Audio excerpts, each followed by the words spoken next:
Hello, everybody, and welcome back to Inky Thoughts podcast. Today is quite a self-indulgent episode, and it'll actually be like that for the next episode too, but no spoilers just yet. But I've once again, like I did with Michael Reese, invited on another sociologist to the podcast who also is like me, taken with tattoos, more so than me, I would actually say, because today's guest is actually a tattooer and a sociologist. He's merged the two worlds also within his research, and his fantastic book that you may already have heard about called Blood and Lightning, which, if you haven't read it yet, I highly recommend you buying it, and you'll probably get a little taste of why it might be a good read today as we talk to its author. But without me rambling on too much, I'll actually throw it to Dustin himself to introduce himself. Thank you for that. So my name is Dustin Kiskaddon, which is a name that everyone gets wrong, and I understand it's kind of long. Dustin Kiskaddon. I wrote the book titled Blood and Lightning on becoming a tattooer. This book was initially a project of mine that I took on while being a PhD student in sociology at UC Davis in California.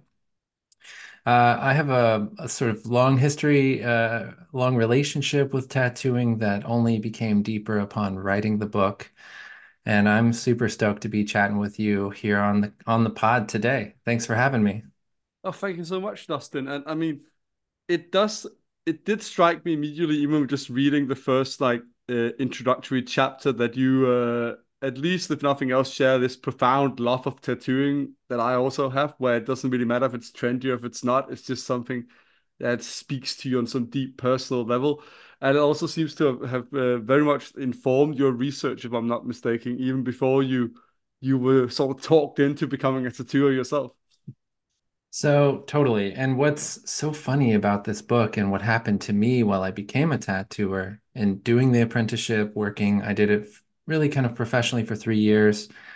COVID happened in there at one point, so we had a bit of a break.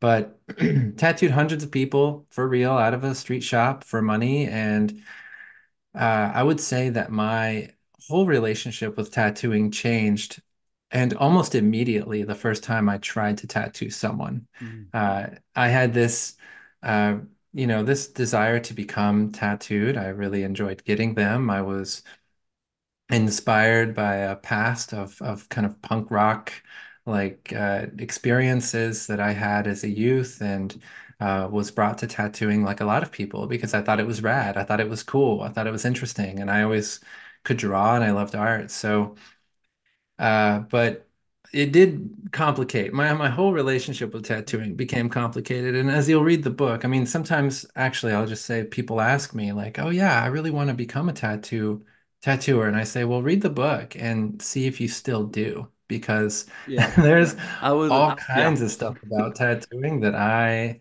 grew to not like, yeah. by doing it. And I still like getting tattoos, and I would appreciate doing them occasionally, but going behind the scenes, learning how to do it and doing it a lot made me thoroughly appreciate the difficulty that's involved with doing that and doing it for money to the extent that I look at tattooing now a bit differently.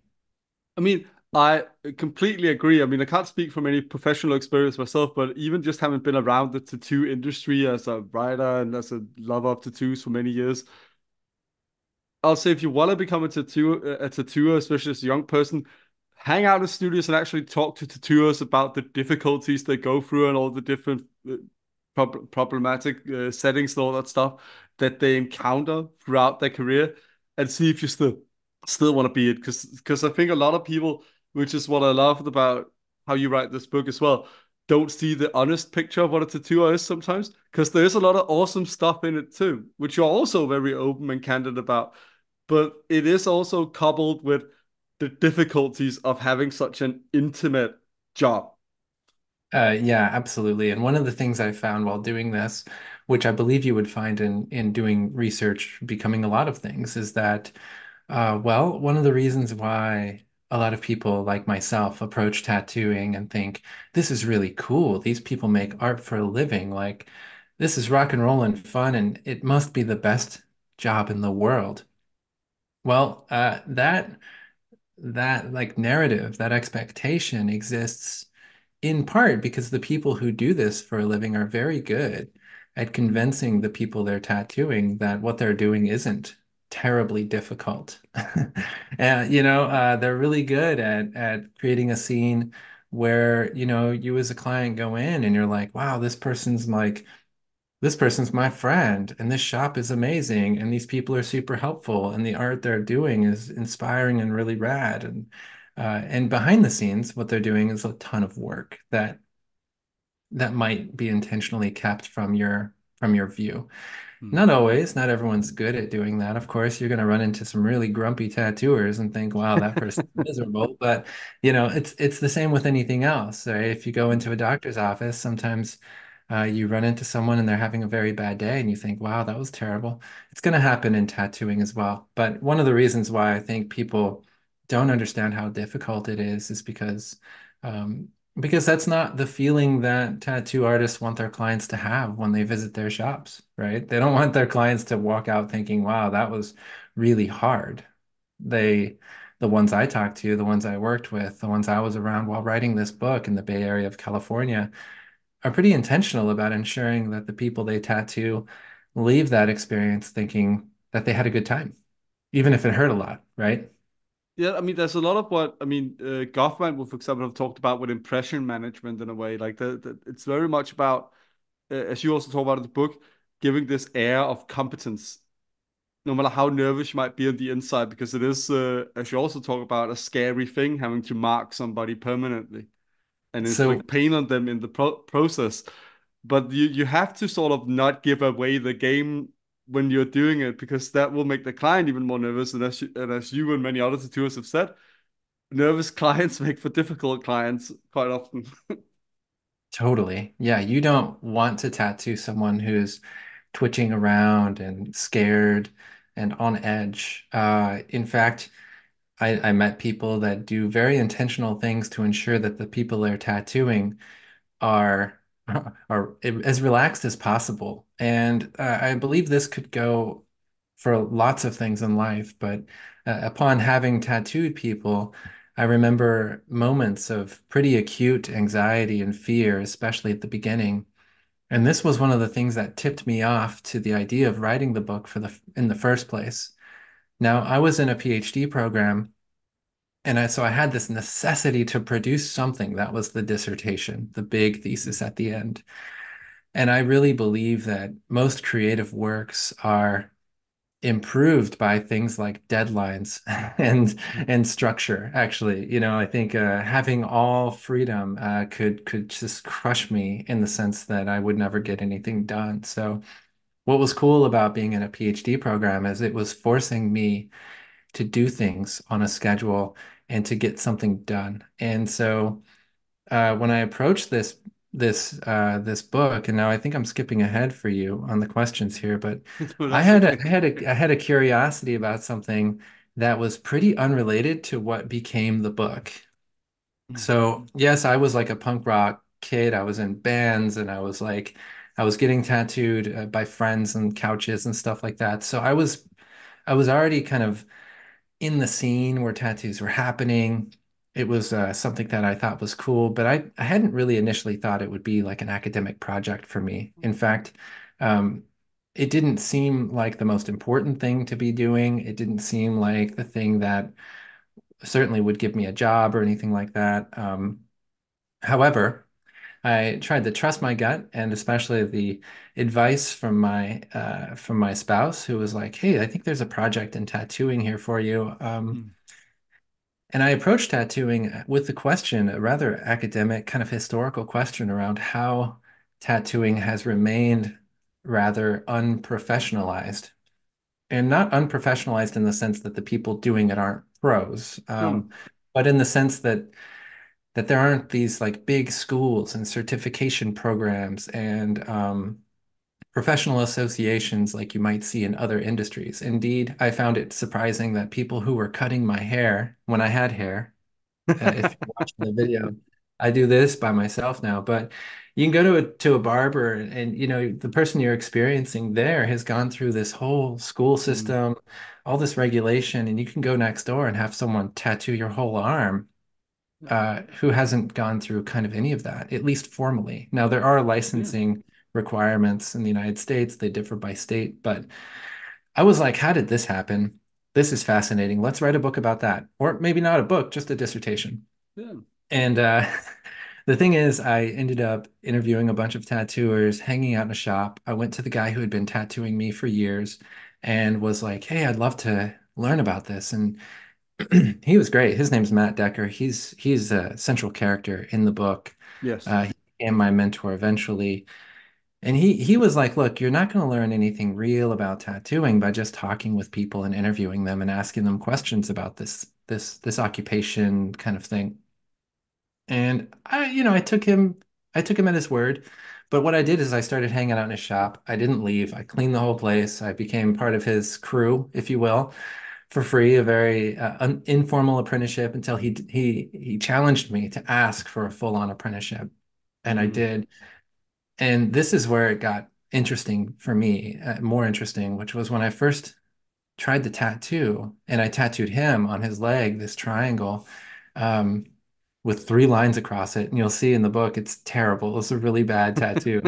I had no idea how to do it, even though I'd watched him and I'd been tattooed and I could draw really well. Um, I was shaken like a leaf and it blew my mind Mm. what was happening. I didn't know how to explain the feelings that were involved. I didn't anticipate the type of energy that would be involved in actually doing the tattoos. And I began recalling little moments of interviews I had done before and finding little nuggets of wisdom that had very little to do with this bigger question about the history of occupations and regulation and all that. What I initially called professionalization earlier in our conversation here. It was something about the people involved, the situation, what it felt like. And I had no real language to describe that. I thought I did at first. There's stuff in sociology that can help, but I was like, dude, what Mm. is this thing that is going on? And uh, I became obsessed with trying to understand it.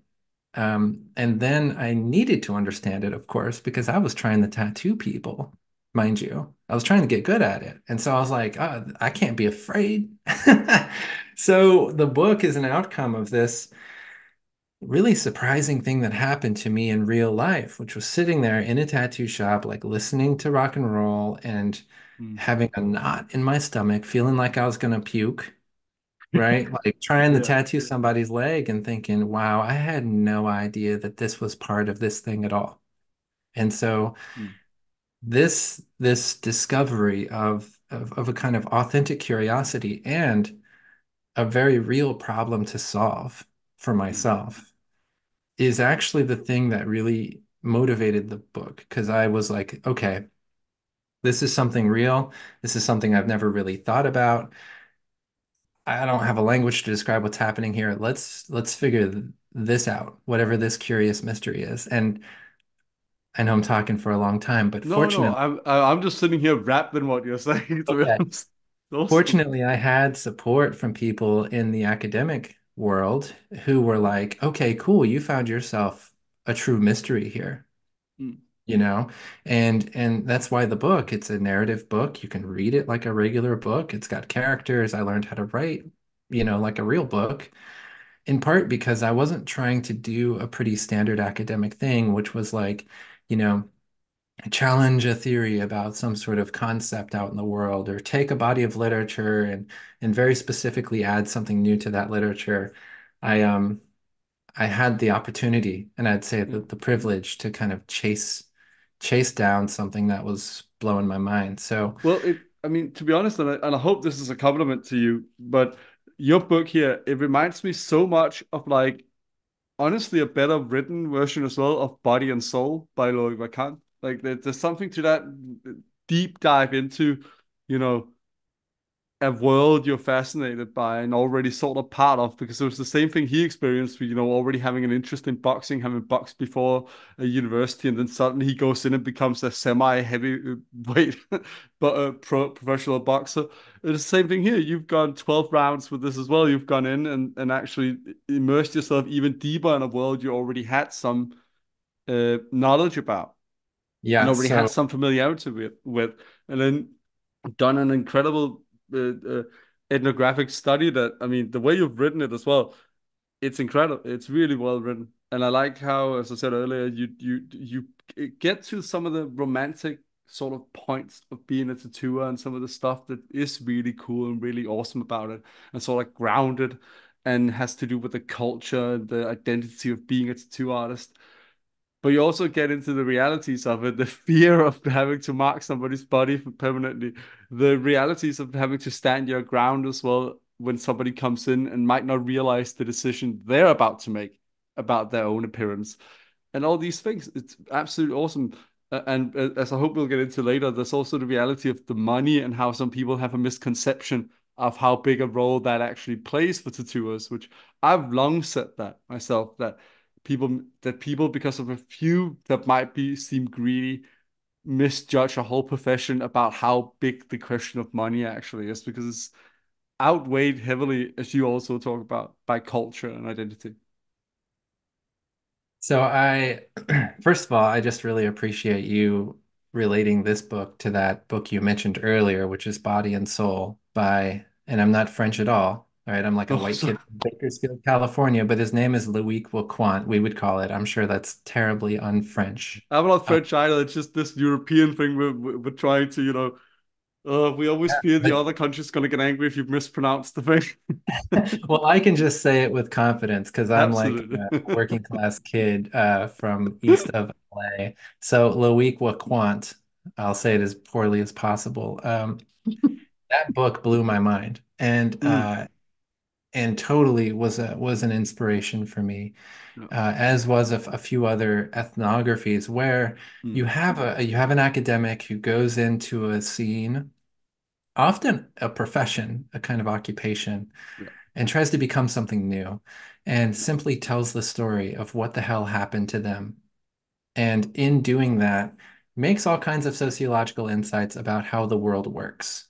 mm, Louis Quant became a boxer. Ashley Mears, one of my favorite sociologists, became a fashion model. Matthew Desmond became a firefighter. mm. Um, there's several others that I'm sure I'm missing, but these became my like North Star people, if you will. I was like, first of all, I just love shit like that. So I was like, how do I do something cool? What if I became something new? And I had this initial thought of trying to become like a design, like an industrial designer or an architect, but that that would That have would have been a been, very different field, to be honest. yeah, yeah, imagine. But there you have a similar thing I got to explore in tattooing, to your Mm, point about money, which is I'm really interested in these moments where people who have a kind of creative vision, who are understood in the world to be, if not artists, then craftspeople, yeah. there's this moment that they always encounter in their work, which is they might have a vision, but they have to work with a client in order to realize that vision in the world. So an architect can have all these big ideas, Mm, but they're not going to build shit unless someone pays for it. yeah. And so, a builder comes to an architect and says, "Hey, I need a condominium building with 32 units at 1,200 square feet each, and it needs to be within this price range, and it needs to be built by, within this amount of time." The architect is given all kinds of constraint, and I'm sure aesthetic constraints. And Mm, I find tattooing to be much like that. You indeed you might be doing some really cool drawings on your own, and you're thinking, oh, I wish I could tattoo this drawing really big, on someone's back or something. And you're sitting there dreaming about it, right, with your coffee in the shop, and someone comes in and they're asking you for a little tiny cross on their thigh, and you're like, okay, well, I'll do the soul cross. crushing. I need to make money, but look, I got this super sick design and I want to put it all over your back for 1,200 bucks. And then so there's That this actually nigga. gets into, as we were talking about earlier, 2 points I often point out for people that want to be tattooers. I mean, just in passing conversation, which is the thing that, first of all, there's the grind in the early stages of your career, where you will do tattoos you might not find interesting or stimulating at all, but you're paying the bills and learning your way. Yeah. And then there's the other side, where no matter how skilled you get, you might draw up some designs that you really want to do, but no one wants to get them done. And you can have them up on your social media and everything, and nobody ever wants to get them done. And you just gotta find a way to deal with that. And what I find to be rather fascinating about tattooing is that it's increasingly diverse in terms of Mm, how people come into it, what they bring to the table. And I think historically, not that I'm a tattoo historian, but we used to have, at least in the United States, people who were more like tattooers or yeah. artisans or like a working class craftsperson who got good at their tools and could use them to do a variety of things. Whereas increasingly we have people who identify with as artists and Yeah. who produce things that are given value on the basis of their novelty and on the basis of their ability to express emotion. Mm, And of course, we have people who are doing both. That's the best of both worlds. You want someone who has a vision, but can also be really good at using their tools. But I mm, think what's cool about tattooing is there's a little bit of something for everybody. yeah. For instance, if I was like, I really want this weird, artistic, expressive tattoo that's done by someone in their own private studio who might not be the best technician, right? They might not know how to do tattoos that well, but the thing they're doing is so inspiring. It has a vibrancy to it. It has a kind of power and soul that I want that on my body. And I will deal with the fact that some of the lines are going to be blown out or some of them they're going to wiggle around. The shading might be patchy. Whereas, a block away, you have someone who's been tattooing professionally, doing expert work out of a shop for 15, 20 years. And, the piece they're going to put on you might not have the same space in the conversation of fine art, for instance, Mm. but that shading is going to be perfect, Yeah, the and those craftsmanship are is gonna be the solid part. and it's going to last there forever and it's going to be beautiful. Mm. And if you ask me, hopefully it's going to be bold and rad and you can sort of tell what it is 15 feet away. Like my favorite tattoos look like these Uh, big stickers that you can read from across the room, but like, I mean, I've you always know, loved new school and new traditional tattoos and stuff like that. So I'm very much like a bold outline myself too. yeah, yeah. But I think what's cool about tattooing is there's room for both. Now, people can argue all they Mm. want about which one is better, Yeah. but at the end of the day, what is the client going to like? What are they going to look for? But I And think we are biased us to better at seeing this, from the outside as social scientists as well. Because I often look at that where I'm like, yeah, of course, if I'm talking personal taste, I'm not a fine line guy. I don't like micro realism and that. But if I step out of myself for a moment and use the sociology hat instead, it's just different styles, and if people are attracted to them, they can go and get them, and people should do them if they find it stimulating for them to perform those tattoos on people and they are feel good at it. Cool. so one version of this book, very early series of Yes. was all about the development and proliferation of style. I thought Yeah. style was a really interesting idea. I was most taken with the rise of what I don't know if it's still around, but we used to call it ignorant style. Oh yeah. Um, Yo, no, that is, you just come to Copenhagen, my friend. It's fucking everywhere. there you go. So everyone looks like they've got Russian prison tats, done for hundreds of dollars in some fancy studio with plants in it. You're like, Yeah. at first I was kind of like, what is this? And why do people want it? Why Yeah. are people doing it now? Um, and I think what's cool about tattooing is you see an increase Yeah. in what a sociologist might call specialization. Like, Yeah. Yeah. of course you're gonna have tattoo artists who are good at a lot of different styles, who are really, really well versed in their craft, can use their tools to produce a variety of techniques and stuff. And you're going to have people who are really good at one thing, and the one trick Well, they pony, are which brilliant at it.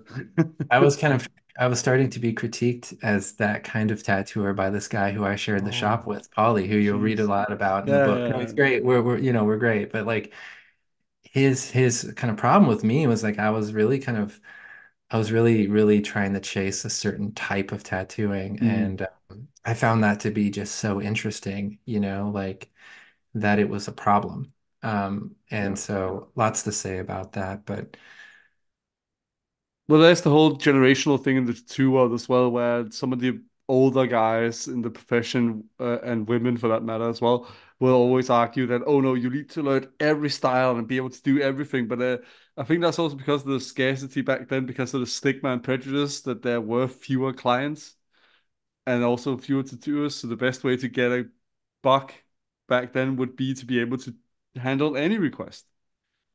absolutely. I mean, the type of tattoos these people were doing might have required a more like broad Mm. understanding of how to do tattoos well, of course.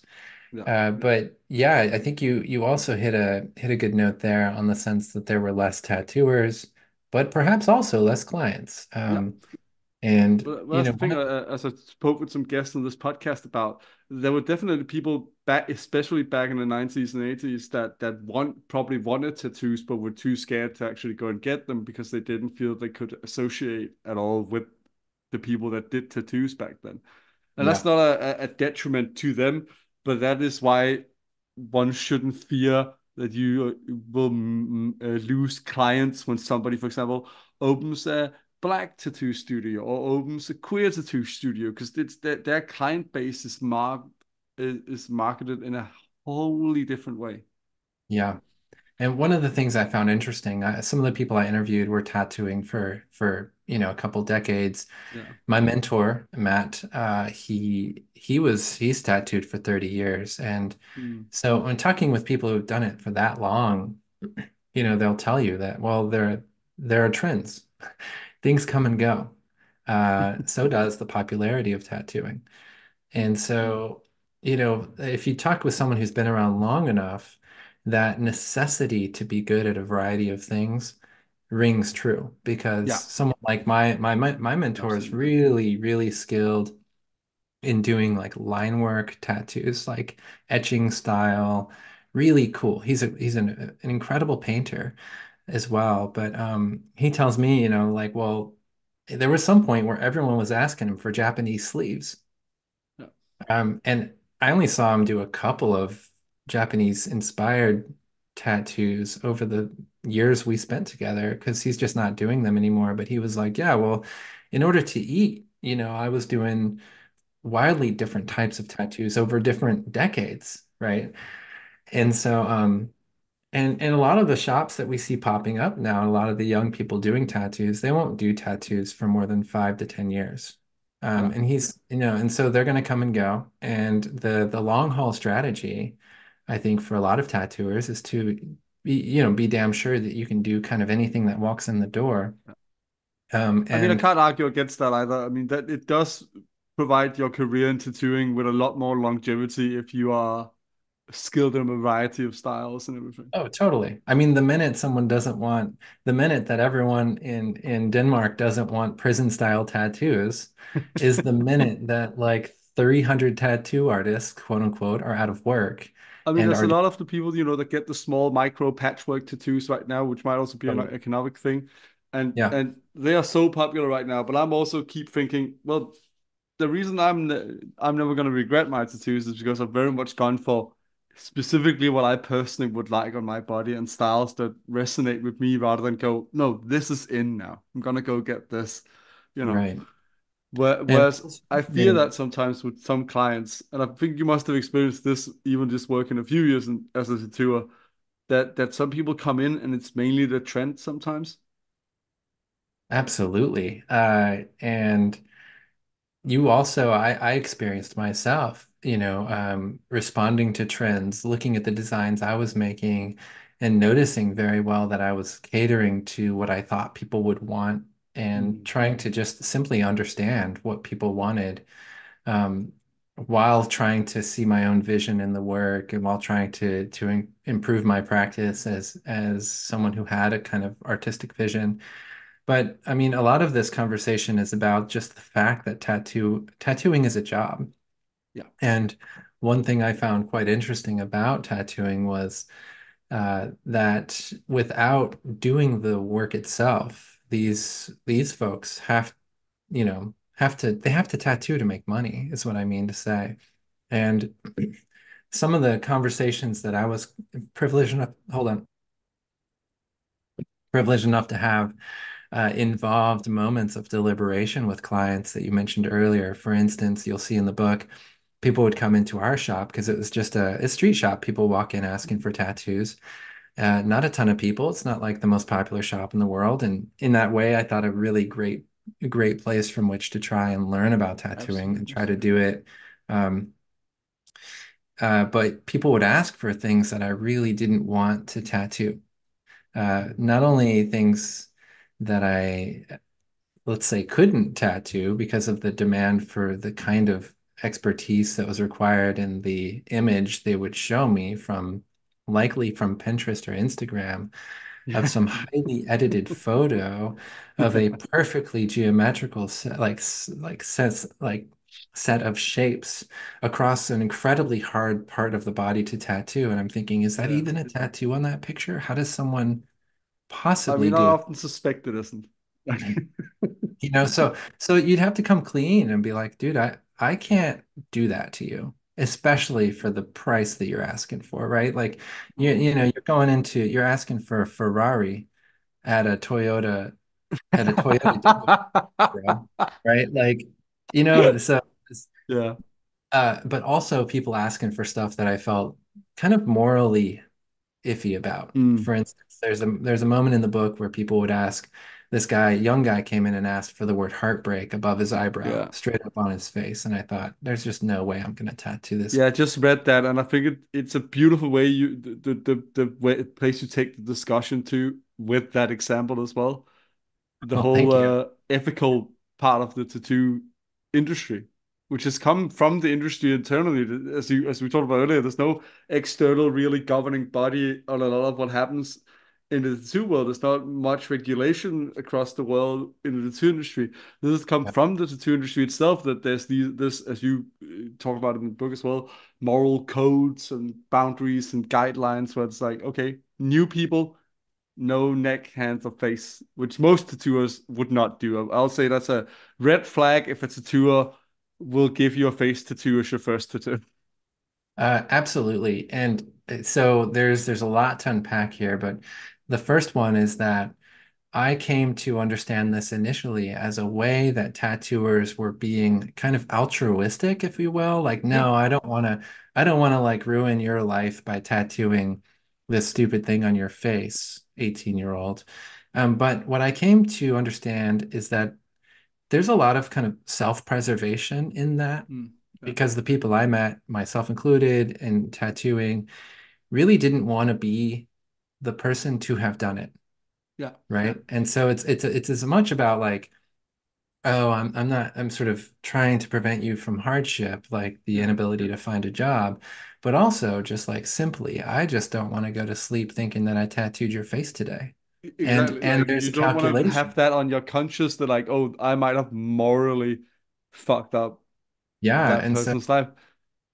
and the money part of it usually like doesn't always tip the Yeah. scale. So this was an interesting conversation I got to have with people while writing this was which was like, well, is there a kind of tipping point? For Mm. instance, if you're a tattooer and your entire livelihood is coming from the tattoos you do every day, and you've sat in the shop that you're paying rent on, um, and you don't have work for a while.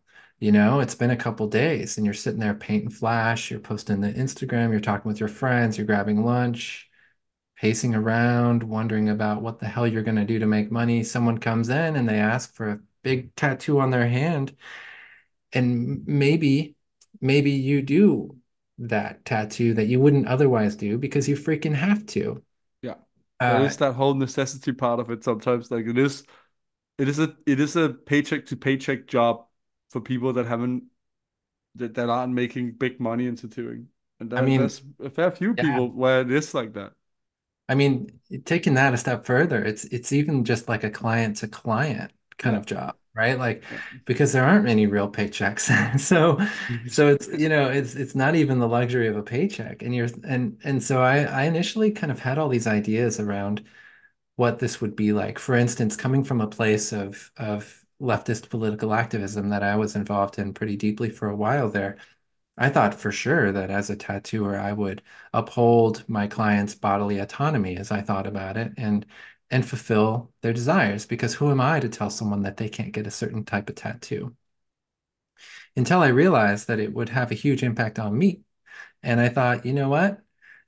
This isn't about me telling someone they can or cannot do something to their body. It's simply me saying yes or no to something they're asking me to do, and it flipped And the you're drawing scales your for own me. boundary as well, you know. Exactly. And so it was like the question became, well, really my position became like, well, just because you're asking me to do something doesn't mean I have to. Yeah. Like for sure, like I don't have to tattoo someone because they asked me to tattoo them. This isn't healthcare. No. This isn't this isn't me as a doctor having signed up to be a doctor and then saying that I have some sort of like a religious obligation to not fulfill the thing I promised the world. This is tattooing. And Yeah. and and part of what's amazing about tattooing is that the people who do it get to decide what they do. If they There's have a the lot of luxury, control. yeah, if they have the luxury of that decision. Now, some people have more or less of it, Mm. what we would call autonomy. Yeah. Um, and some of the people I met, they they have such an enviable position because they're making lots of money. Mm. Um, some of the people I interviewed are making, $20,000 a month. Very, very, very, very, very Yeah. very like they're up there, right? And so they Yep. they drive very nice cars, they live in million-dollar houses, plus if you're in San Francisco, and they're booked out and they solely get to do what they want to do. And they only do the tattoos that they're really excited about. And they Mm. do them on their own terms. They might do one a day. But you know what? Just like the freaking NBA, if you will, speaking from the United States position, just like professional sports, you're going to have a few of those everywhere. But the Yeah. majority of people aren't in that situation. And so Mm. there is the question of how much choice you actually have. But when someone comes in and asks for a face tattoo and you don't feel good about it, you do get to say no. Yeah. And I found these moments of deliberation to be especially interesting sociologically as well. So I'm drawing Absolutely. on, I remember an experience I had in a guy who used to tattoo me, and he had another guy working there in a shop here in Copenhagen. And this really young guy came in, and he was in tracksuit bottoms and a tank top. It was the height of summer, and he was clearly not a day over 18, if that. And even before asking ID, he just like told his idea. It was like, I want like flaming skulls all the way up my arm and on my hand. And the guy behind the desk was my mate, was a bit of a nerd like me. And even though he was a big guy height wise and a bit sizable, he wasn't intimidating to look at. His shopmate definitely was the other arena. Like he was a very like working class, like used to be a carpenter, massive guy. And he just leaned over the desk and said, "I'm not fucking tattooing your arm with skulls." And he said, "What the fuck, man? I'm gonna pay you. You can't say no." And he said, "Yes, I can. And you are not the new Al Capone. You're not gonna go out there and be like a criminal mastermind just because you have fucking skulls down your arms. So go home, grow up, think of a good tattoo, and come back." And then he just threw him out. And yeah, that always like inspired me to think about, that was my first face-to-face encounter myself with like the ethical side of tattoo artists. Because I've been pretty fortunate. I found a good tattoo artist early on, and I've stuck with him for many years. So I never had myself to go and like be told off for a dumb idea or anything like that. I've had like quite a bit of guidance from that guy and all that, you know. It yeah. was an account of this stuck with me. Seeing this guy is just, very much a tattooer, good at what he does, but also just, knows how to work and just do the job when he needs to as well. Just be like, no, you're too young. I'm not doing a full sleeve on you as your first tattoo, and especially not skulls. Yeah, and what we can take from that as people who are fascinated by the social world is all kinds of lessons around what these people experience, about what's actually happening here, and um, and I found that to be quite interesting. For instance, there are opportunities that tattooers have, and back to this little example I used earlier, I imagine it's the same for architects and furniture designers, people who are building all kinds of things, which is like, well, you have this request that you don't fully believe in, whether it's about placement the tattoo on the face, or it's about content. Let's say it's a bunch of skulls, or a gang tattoo, or we didn't get these, but a request for like a sort of white supremacist, iconography, which I'm sure people are tattooing in prisons all the time. But um, you can just say no, and or you can try to fix the situation, which takes a lot more effort. Oh And yes. so there's the question of, do you get into a moment of deliberation with your clients and say, hey, as I featured in the book, a story where myself and my mentor, Matt, would um, would try to work with people, especially if we didn't have a lot of work that day. We're thinking, hey, we gotta land this job, but we don't want to take it as is, right? No. And how do you do that? So I was fascinated by watching Matt, who was a pro, as I said, doing this 30 years, came up in the 90s, like in a really tough biker shop. He was really good when he had the patience, because like all of us, you're not always going to be up for this type of No, no, thing. no, But no. when he was really good at talking with people and helping them make a better decision. And a better decision, I believe, for the client, but also for him, And so the example I use in the book is about a guy who came in and seemed really quite forlorn and sad, and wanted us to tattoo the name of a dog on his hand with the date of the dog's death underneath the hand. And it was the same day. Like, I looked at the shop's computer while we were talking with this guy who was really clearly in an emotional state. Yeah. And I was like, bro, that's the same day as today.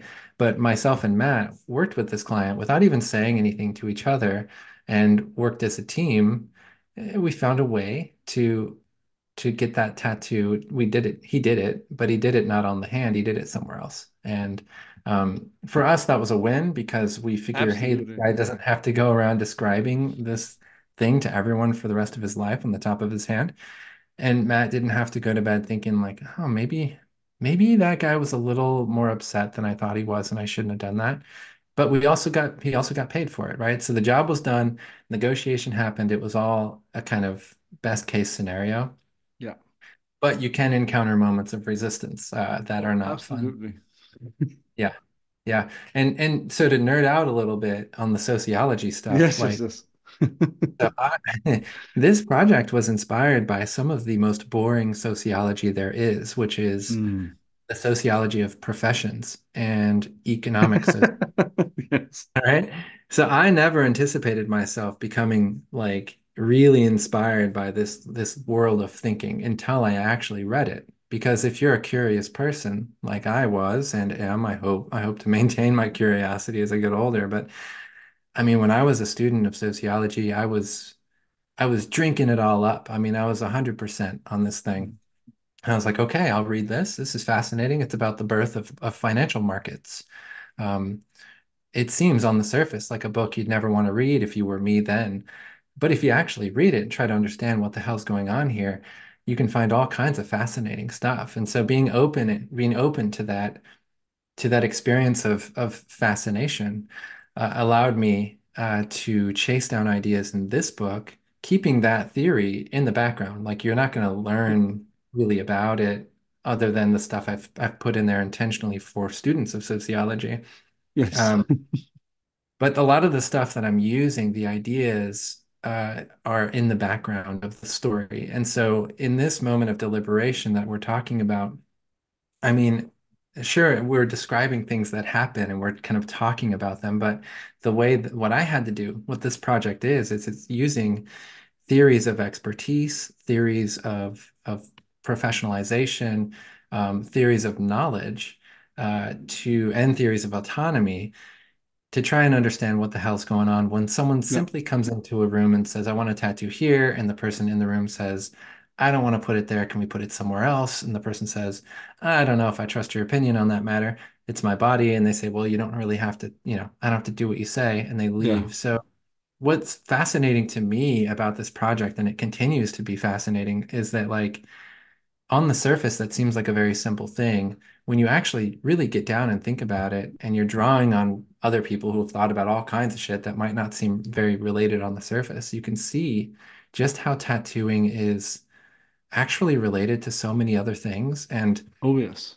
one of my favorite moments continues to be my favorite moments with this book is that actually I think some of the best audiences are people who don't have any tattoos Mm. and don't think that they are tattoo people.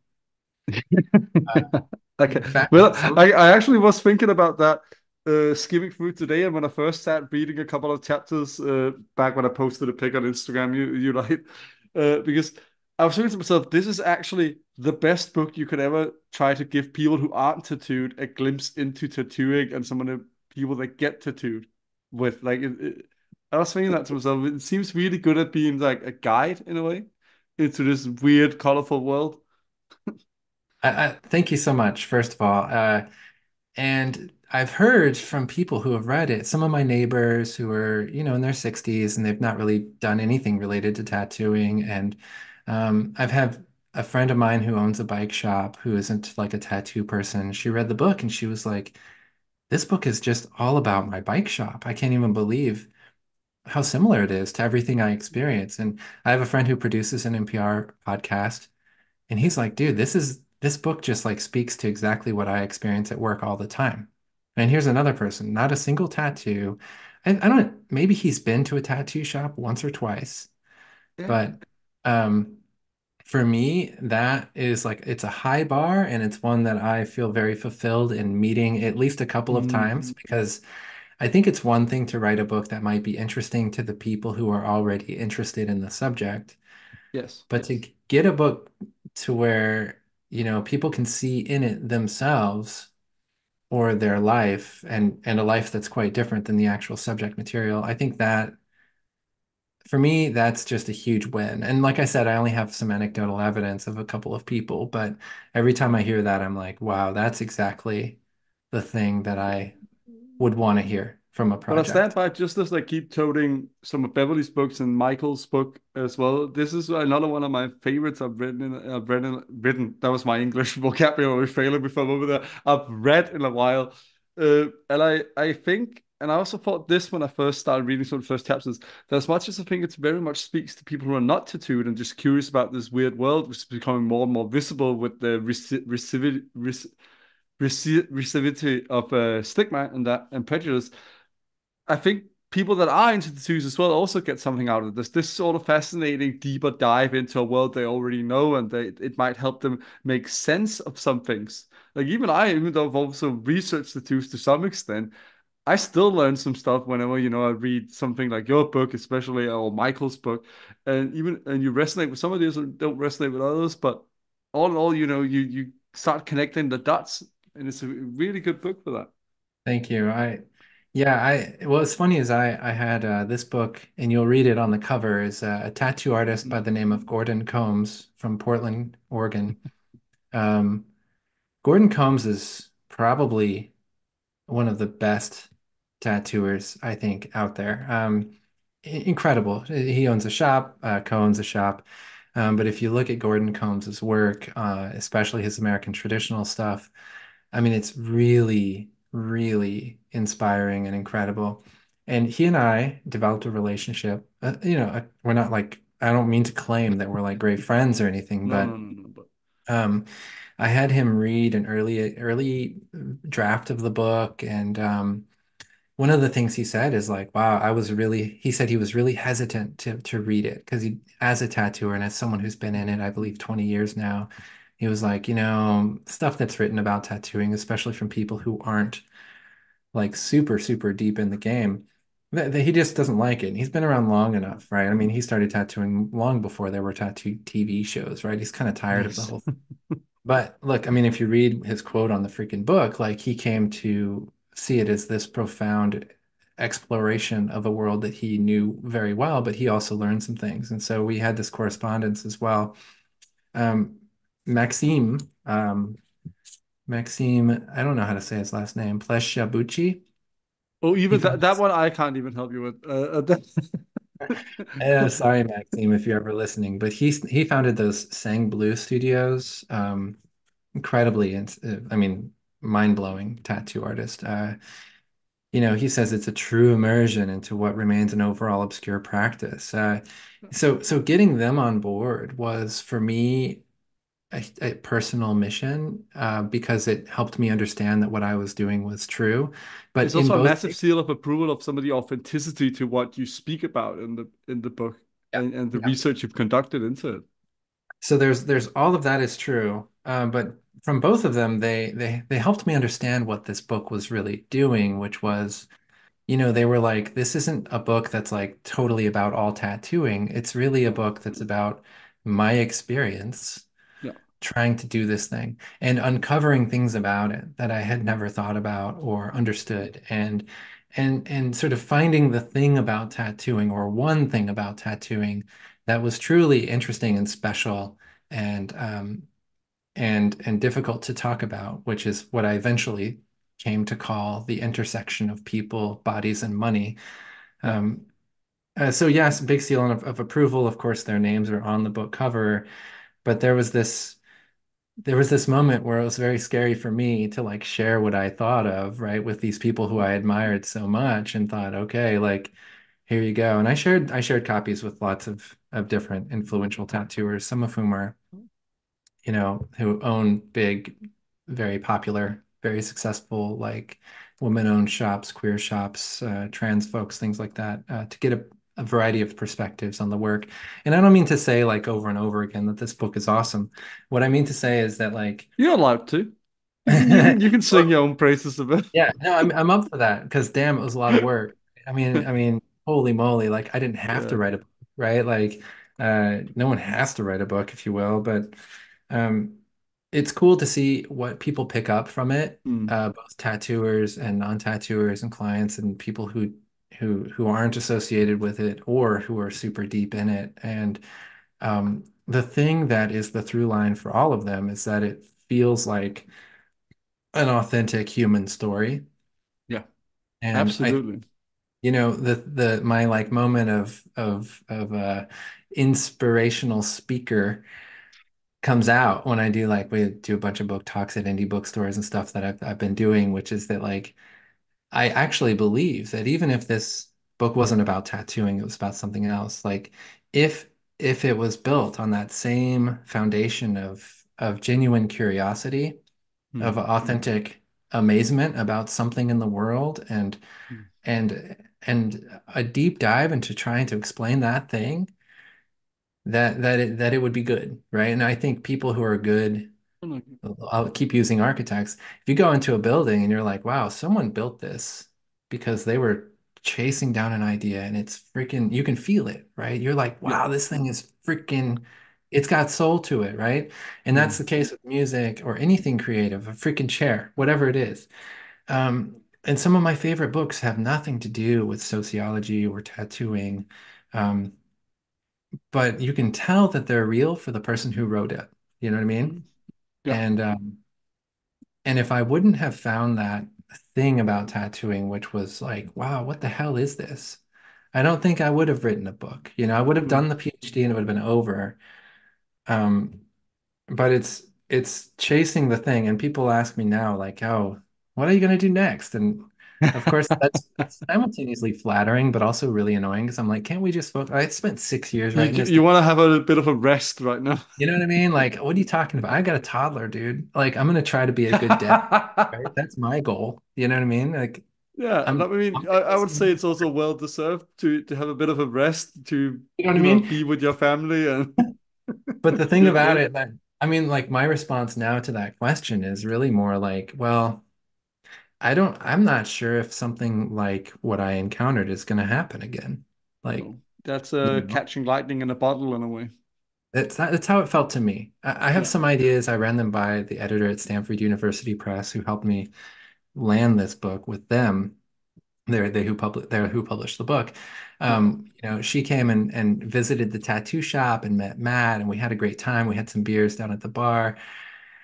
She was like, kind of asking me. She wasn't asking me, but she was asking me like if I had a second book in me, and I was kind of like, Oh, dude, I don't know. I have some ideas, and she thought they were good ideas, but I don't think they would be. They don't have that spark to them that this no. one did. I'd say You it's know, always best to rest a bit because then ideas come. I Like hope that's so. always what I find that if you rush something, then you sort of lose the spark along the way at times. You can see that. Like I really like movies and Mm, you know you're into music and stuff. Like there's a reason why a band's like first album, second album usually is the one that you like the most. yeah. I don't think that's always the case. Of course, No, no, no, of course not. some people make their best thing the sixth time they try. Um, but you can tell. You can tell. And I keep waiting for, I know you're making this podcast, which is an act of creative production, and you're involved in doing stuff. I am wondering about yours. What do you Yeah. find? I'll turn the microphone around for maybe as we finish up. I know this episode is quote unquote about me, but you know a lot and you've been around and I'm sure that Yeah. you have some ideas around what is intriguing to you about tattooing Well, after the having main talked. thing for me, because I never want to speak too much in the profession, because I know that I'm mainly a guest often there, and as much as I've been fortunate enough to have tattoo artists like me and ask me to come hang out in the studios, I never want to speak too much on that. I very much leave that to people like you and Adam McDade and others who've been more around it, that can speak more also from personal experience of tattooing. But I always loved identity and the body and how much the body is part of that. Like you can't separate the two in my mind. And I also loved how you involved the body in your book. Not to turn, I'm not going to turn it around again, but I just wanted to throw that there as well. So I was trying to work on a book when I got back from Scotland, and because of my current situation, I've put that a bit on the back as I get situated and hopefully find some way to make a living first, because it's a bit easier to write a book from a comfortable position Yeah. of knowing where you're going to live and stuff like that. But it's still very much in the works where I really want to showcase the diversity of tattoo people, but also try and showcase people that are in professions and careers where people don't normally expect tattoos, and show that that tattoos, or being heavily tattooed especially, isn't a barrier to ability. It doesn't make your IQ slip a couple of points, or suddenly imbue you with this rage or delinquency that the psychiatrists in the 90s and criminologists thought tattoo people were inherent towards. Uh, but instead, it's rather a thing that, very much like Michael Reese talks about in his books, which I very much resonate with, and he sort of gave word to a thought I had there as well. It helps people get this sense of an authentic self, which often builds a confidence within you, which often I think improves you for both the job market, social life, and all that stuff. Yeah. It, So I'm really curious about that question, and it is a lot of what people were asking me at the beginning of this project, which is like, mm, why do people get tattoos and what do they yeah. mean? Um, there's now some interesting work out there. A Mm. person you interviewed, I forget his name, who did a PhD in design. Yes, Adam McDade, who did Yeah, similar work to yours. I read his little piece on meaning this morning, actually. One thing there, well, so a couple things, and I know we should probably wrap up, but No, what no, I yeah. find interesting is we often, I think people who are tattooed and in tattooing kind of celebrate the idea that tattoos are, are popular. Of course, if you're going to do tattoos for a living, you want them to be popular.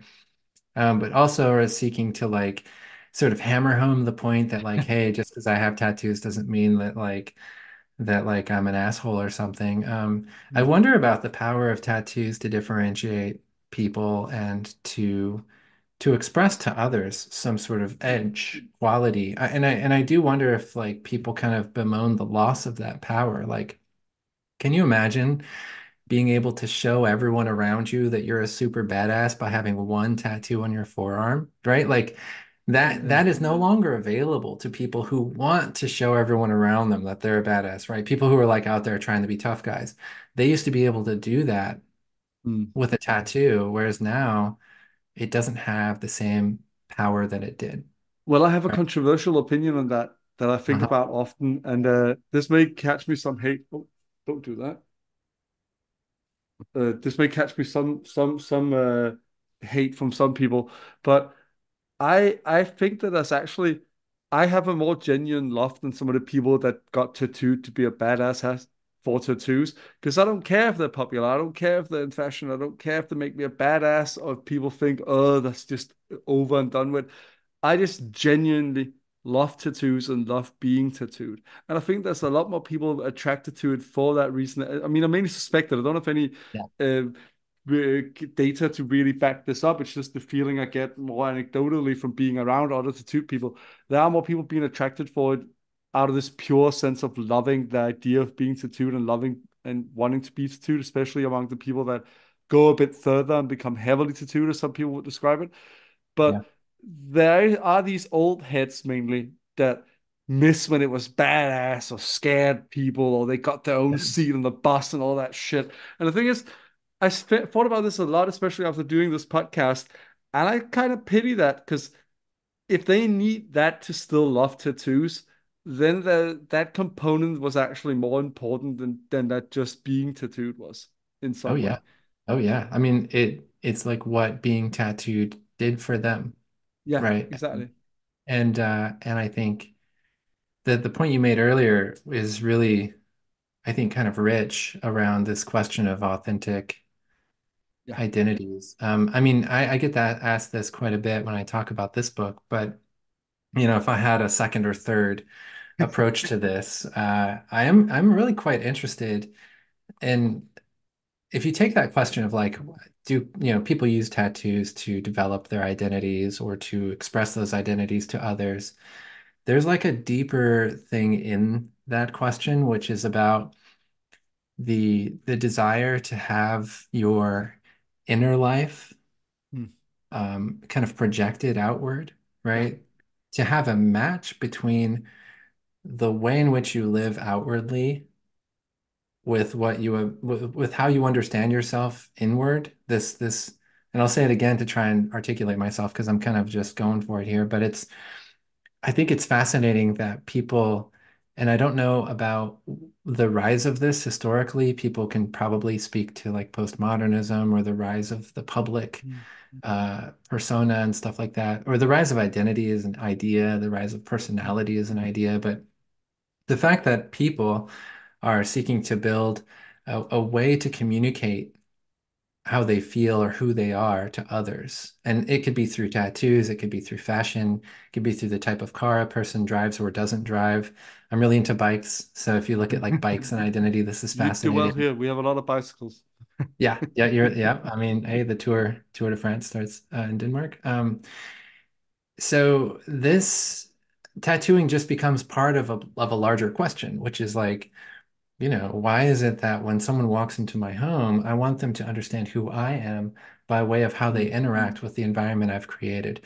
That could be with music, that could be with the way it smells, that could be with the furniture I have or the way things are arranged. Again, another kind of design and architecture question, but tattooing is so within that way of thinking, Yeah. you know? And it becomes just like one element of a broader question, which is that desire for a match. And I think I learned a lot about this by being in queer communities where people are Mm.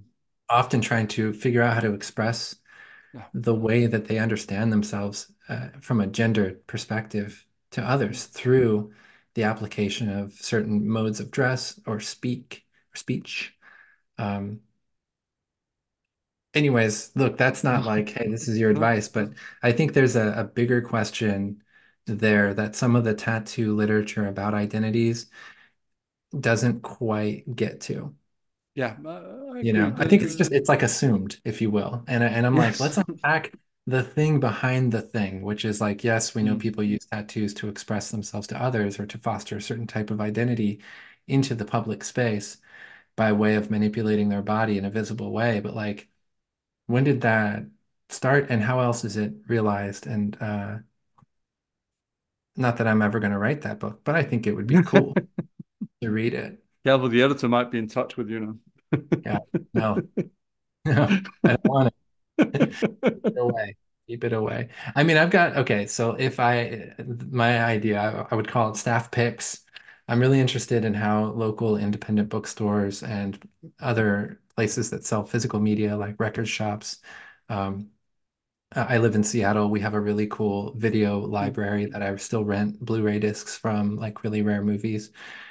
There's always a staff pick section, a place that you go and you ask the Yeah. people, hey, what's good? And they've articulated what's good. They've curated a kind of taste profile, right? And we see tech companies trying their best to do this with Spotify. It will tell you, hey, well, you liked this, you're going to like this other thing. Um, so there are these kind of predictive algorithms that are seeking to, I think, replace the more human production of taste Yeah. and production of a kind of recommendation profile or a culture of recommendation. That for me is very interesting. Oh yeah, no, absolutely. But Oh, like, that what the sort of hell I'd reminds write me, what?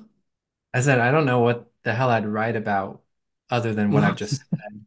But I would, you know what I mean? Like I would maybe get a job at a bookstore or the movie shop and kind of Yeah, learn how these decisions are made and how people talk about it. I think there's something there absolutely. that could become a really interesting story. But the It sort of thing that reminds me of a thing to bring us back to the touring to round it off for a little moment. It reminds me a bit of how there's a lot of people developing apps now, both for like tattoo inspiration and finding artists and stuff like that. oh But yeah, you can't fully erase to some extent the mouth to mouth feel of tattoo recommendation, I think. Not it fully. I mean, they're doing a good job of it with social media to try and make it less word to you, like kind of. But there is still that whole thing of like building the reputation to get so clientele. sorry, I just hit my desk. It's going to be loud on the earbuds, but uh, gosh, I have so much to say that I'd love to share with you, but we do have to stop at some point. I'll just Yes. share, and this goes with fears around AI. Right now, we've got DALL-E and other programs making really incredible images that tattooers could use or clients could use. I mean, the day that clients come in with AI generated tattoo concepts and give them to their artists, like that's got to be here real soon. Yeah. I think more like one of the things that we really miss when thinking about the way in which that might impact, let's say, the world of tattoo production or any other kind of craft-oriented artistic production, is the fact, especially in tattooing, of the necessity of like carnal co-presence or Yeah. commingling, as I called it in the book. You have to work with somebody. You have to be there. You know what I mean? And you're in the scene, you're in the moment, you're smelling the smells, the art's on the wall, the music is playing, like all of that's going to have an impact on how you experience not only the moment, but and you'll see in the book that I try to figure this out, which is the tattoo itself has embedded within it the memories of getting it, and this is Absolutely. why I had some clients come to me who had amazing tattoos who I thought, hey, that's a freaking great tattoo. I know who did it. And it blows my mind that you're going to ask me to do a tattoo on your body. You got that thing, and one of them was like, yeah, but the person who did it was a jerk. So it took me a long time to like this tattoo. Jeez. And Yeah. so you break the tattoo into two parts, which is the thing itself on the body and the set of memories and experiences of getting it. Yeah. What you can really start to uncover is the fact that you can have the coolest designs in the world, but if the process through which that design is put on the body sucks, Yeah. the design, the tattoo itself, the technically perfect, super great tattoo, will have this tinge of negativity to it Yeah. that can, quote unquote, ruin the best tattoo you've ever seen, Yeah. Yeah, right? absolutely. I mean, I've met people throughout my life in the tattoo world that also on this podcast spoke with artists about it. The whole thing that it really matters the vibe you have and also how you get along with your client and how you present yourself. Like who you are as as a character in a way matters to the whole experience and how they like the tattoo after. And there are people that fully regret tattoos if they later find out. For example, I've talked with somebody. No, actually, a better example to just make it relatable to everybody. The now actor, former wrestler Dave Bautista, he's talked openly about how because he has queer moms that he had to cover up a tattoo of his that he used to be really happy about, but he found out the teammate he got it for actually would had some homophobic opinions. So, Yep. bam, And same thing goes for artists. There are people out there would later find out that this artist actually has some opinions about stuff that are really important to me that I can't associate with, and then they regret a tattoo they might otherwise really have Yeah. loved, and it might have meant a lot to them. It might be really well done. I mean, Yeah, I but it think starts that's, reminding them of that, and that's also another important thing that I spoke with. Not in the not yet. He hasn't been on the show yet, but I've spoken. no, it was that. Yep, sorry, I'm messing up my people I've spoken to. I spoke with Becky Owens about this. That tattoo meaning's not static. It sort of evolves with us, and it can also change. The tattoo itself, the imagery won't change much other than it ages a bit and all that. The colors can fade and stuff like that. But generally speaking, it's the same image and the same tattoo. But the meaning you put into it can really change and evolve with you. Um, my gosh. I mean, there's your project mess. But also, because I mean, it gets into a broader question. One of the books I love from last year, I believe last year, year before, it's called Monsters, Claire de Durer. I don't know how to say her last name. She's from Seattle too. Oh, She takes on the question of like, what do you do as a fan of art when you find out that the artist is a super jerk, right? It's reference to a lot of like what we called Me Too moments where you're like, wow, I love the films of Roman Polanski, but he was actually a really terrible person. yeah. Or, insert your favorite artist and you Yeah, find J.K. out, Rowling for a lot of people right now. You know. okay, perfect, J.K. Rowling. But tattooers are totally there as well. So the Yeah. question is like, what do you do with the product? What is the product's relationship with its Yeah. producer? Can you Can separate the artist from the art, and is it morally okay to do so? It- And so, what's that story in tattooing? I don't think that story's anywhere officially, really. no. It's a set of things that we can describe. But if, like if someone like you or someone else was to be like, hey, that's the topic I'm going to chase down, like I'd love to read that book because I mean, Mm. Claire, I say first name, we've never even met, but her trip was like, this isn't a political question, it's actually a question about feelings. And I thought that was really interesting. I mean, she just Mm. asks, like, what does it feel like when you encounter the art of someone who is someone you don't agree with or someone who's done something Mm. terrible? And, you sort of find space for admiration in the work and by assessing the feeling rather than like, it's not like a political question of ideas. It's a bit like having to admit that George Bush was a decent painter. I do really like his paintings a lot. No, neither did I. I just remember some people talking about, oh, I think it might have been John Oliver at some point saying, it's okay, better than I can do it. But I think they're really cool. yeah, And totally, I mean, it's like such a perfect thing to do. If you're like, hey, I did a big thing. For instance, I was yeah. president. Of course, I was not a big fan of George Bush, but No, uh, no, so but if you're like gonna retire after doing some big old thing, even if it's terrible or whatever, and you're like, you know what, I'm gonna learn how to paint. I mean, that's yeah, someone I could probably have a meal with and learn something yeah, from. exactly. Like it completely changes his image almost. You sort of get this old grandpa sort of feel for him now because he's just seems this calm, down to earth guy who sits and paints. Ooh. But I Let's not get into that whole moral I discussion mean, now. but the question is interesting, right? So, like, what do you do Absolutely. with that, right? What do Yeah, you do when you face some sense of like confrontation within yourself about yeah, yeah, someone? And so what about all these great tattoos that are done by people who suck? Like, what does that yeah. mean? How do people deal with that? I think it's a fascinating question. But what it Absolutely. does to tattooers, what it did to me, and this is my official last point is why when people ask me if I'm going to be a tattooer, first of all, I'm like, no, because it requires constant practice. You have to be good at this thing. I'm not doing it. Um, Another thing is that it's terribly difficult and often not fun. And if I don't have to do it for my source of income, I'm not going to choose to do something that isn't fun with my free time. Um, Hmm. now, but part of the necessity of creating good tattoos is creating good tattoo experiences. And Absolutely. that is a lot of what we would call emotional labor. It's a lot of impression management. It's a lot of Hmm.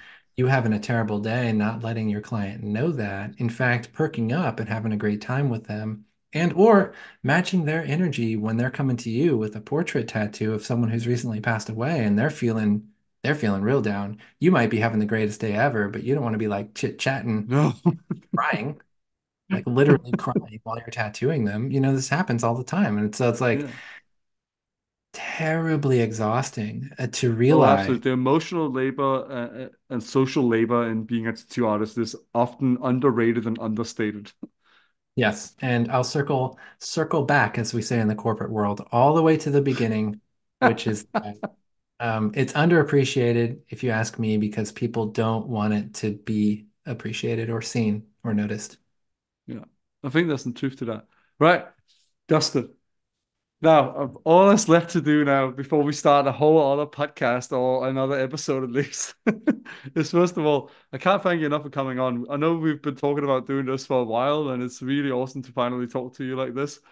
Um, Please, everybody, I'll show it again. If you want to check out the book, do go and do it. Blood and Lightning. Dustin also has it there. It's a great read. It's I would also, as my last bit of praise, so I don't make Dustin call into a hole from all this praise in a bit. It's actually quite an easy read. It's not a difficult or too highly academic or anything like that. So don't be scared of that just because you hear that Dustin is a sociologist and it's an ethnographic study. It's not something that's going to require you to have any kind of degree to get into. It's just a great read, start to finish. Thank you. Uh, And thanks for having me on. It's been a pleasure.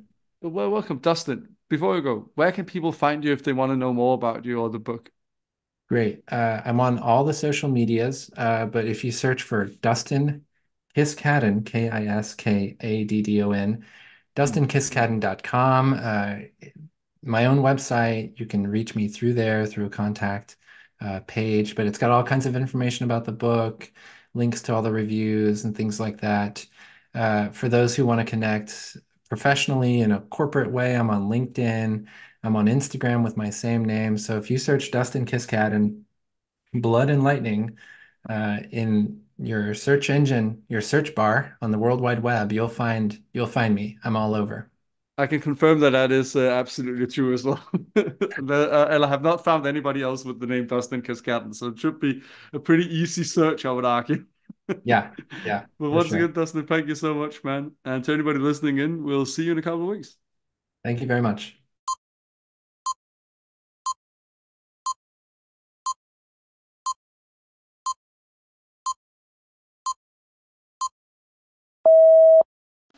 Hello, everyone. I hope you enjoyed this episode with Dustin Kiskaddon. We got into it as we always do. This time, mainly about Dustin's book and the research he did whilst doing his PhD in sociology to inform the book, so to speak. He did the research that would later become this book whilst conducting that PhD.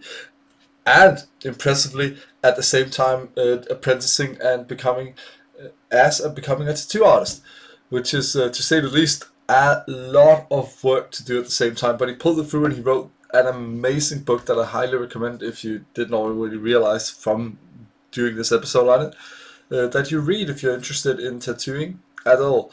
Not to become a tattoo artist. That's not the book's not going to teach you how to do that, but it's going to give you some insights into what actually goes on behind the scenes as a tattoo artist in much more detail than many others have done previously. It's also going to give a lot of people that may not already be in the tattoo world or industry a very nice and in-depth insight into both the culture and what it means to people both to do tattoos on others and to be tattooed by others. So yeah, not to go into too much detail about something I've already seen, but I highly recommend the book. You can find it everywhere online, just about by now. Next time, we're going to be sticking to the sociology for a bit, and we're going to interview my idol, a woman I've and now friend, a woman I've previously in my own academic career referenced in a lot of work I did during my undergrad and masters, and also when I attempted a PhD. Beverly Ewan Thompson, who wrote the acclaimed piece of work that we're also going to be focusing a bit on, which is celebrating a 10-year anniversary next year, so we might return to it next summer for the 10-year anniversary. Covered in Ink, the book is called, about women and tattoos and the body politics that goes on with women's bodies, both in and outside of the tattoo industry and culture, regarding their bodies being tattooed. It is absolutely great and fascinating, and I hope you're going to tune in for it. There's going to be a lot to learn as usual for the next episode, and I'll see you around for that one.